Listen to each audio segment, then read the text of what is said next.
శుక్రవారం ప్రొఫెసర్ జయశంకర్ వర్ధంతి సందర్భంగా బీఆర్ఎస్ అధినేత కేసీఆర్ ఆయన సేవలను త్యాగాలను గుర్తు చేసుకున్నారు. తెలంగాణ రాష్ట్ర సాధన కోసం, భావజాల వ్యాప్తి కోసం తన జీవితాన్ని అర్పించిన గొప్ప సిద్ధాంతకర్త అని కొనియాడారు.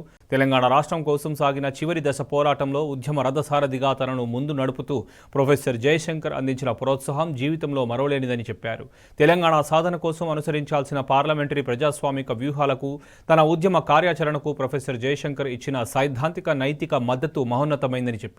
10 ఏళ్ల పాటు కొనసాగిన బీఆర్ఎస్ ప్రగతి పాలనలో ప్రొఫెసర్ జయశంకర్ స్ఫూర్తి ఇమిడి ఉందని వివరించారు. నేటి రాష్ట్ర ప్రభుత్వం అదే స్ఫూర్తిని కొనసాగిస్తూ తెలంగాణ ఆత్మగౌరవాన్ని మరింతగా ఇనుమడింపజేసే దిశగా పాలన అందించిన నాడే మనం వారికి ఘన నివాళి అర్పించినట్లని కేసీఆర్ స్పష్టం చేశారు.